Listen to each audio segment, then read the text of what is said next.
Hello, YouTubers, friends, compatriots, bootlicker, shills, desolate, serfs, peasants, vassals, minions, and meat sacks. I'm usually welcome, and today I'm going to do a video about the Trump convictions, but talking about Bill Clinton. And of course, I have to remind everyone, I could give a shit about Republicans or Democrats. I don't support either Trump or Biden, and so I don't have any skin in this game. I'm just looking at the facts.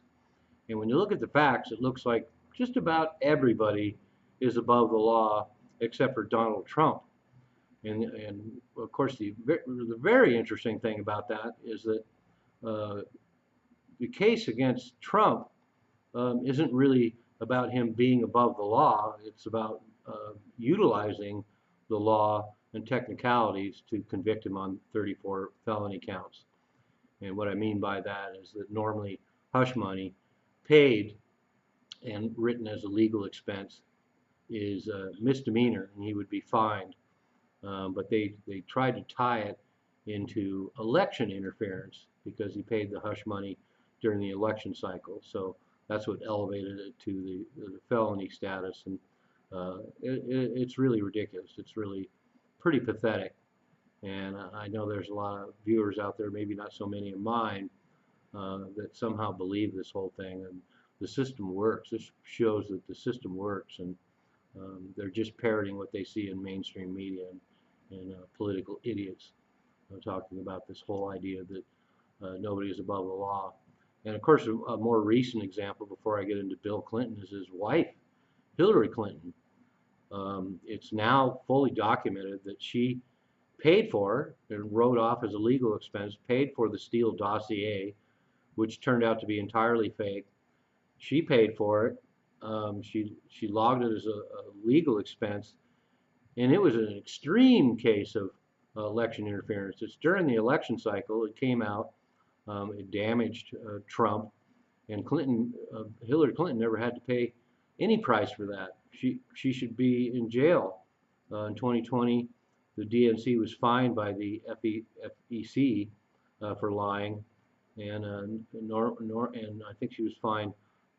One component was $8,000 and one was $105,000, which, considering the massive wealth the Clintons have amassed, of course, that's nothing. And that should be the case with Donald Trump as well. So it just stunning double standards in this situation. Because, like I say, if they're going to tie Trump paying hush money, which isn't illegal. Once again, it's a misdemeanor. But then we have Clinton with this extremely egregious case of fabrication and election interference. And she gets away with a slap on the wrist. And so to go back to Bill Clinton, of course, the charges by Paula Jones, and granted, the charges against Bill Clinton were when he was governor of Arkansas in 1994. Paula Jones came out and accused him of groping her and assaulting her and the rest. And of course, it's well established that Bill Clinton is a sexual predator, and there's really no evidence that Trump is a sexual predator. As a matter of fact, he's a pretty good family man, and he's good with his kids.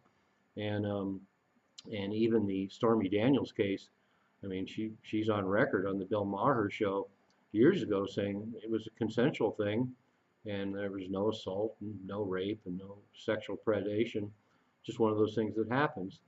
And who would be surprised that would happen? Trump is a billionaire real estate developer in New York. He runs with that kind of crowd. There's women, including porn stars, that are throwing themselves at him all the time. So, I mean, the idea that happened and that he's smeared as some kind of sexual predator and some kind of sexist is just misguided at best.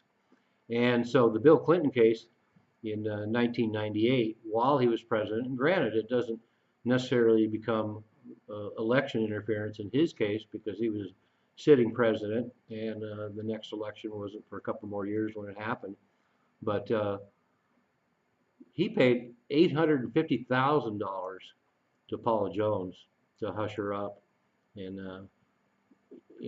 there's there is some media coverage of talking about the similarities between the Trump case and the Bill Clinton case. But of course, in the mainstream media, they're totally whitewashing it, making it sound like, well, for Clinton, it was just one of those little things, and it's none of our business. But somehow for Trump, it's everybody's business, and he gets put into a witch hunt, a kangaroo court, and convicted on 34 felony counts. Just ridiculous. But as an aside, it's kind of funny because uh, there's a congressional office that hires um, people to do hush money on an industrial scale. Of course, we never hear about that in the news. There's so many politicians that are accused of sexual predation, rapes, and assaults that they actually have a whole office that handles that. And there has been $17 million paid out in hush money payments for members of Congress and other government employees. And so, you know, literally, our Congress is full of perverts, sexual predators, rapists, and assaultists. And we never hear about this. They just quietly go away. Congress and the government just pays them off. And in this case, it's even worse because, of course, it's taxpayer money that goes to pay for all these hush money payments for members of the government. And they all walk away. I mean, we rarely hear about congressmen, just here and there, uh, having it being publicly acknowledged that they are involved in a lascivious case and that hush money was paid.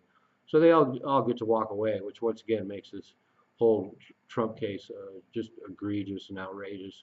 So anyway, go out there and watch the mainstream media, and they'll talk about how this is so much different with Bill Clinton and the John Edwards case as well, but it's not. And in fact, those cases ultimately are far more egregious than anything Trump's been involved in. So that's how it goes. I'm a useful idiot. Don't you be one too.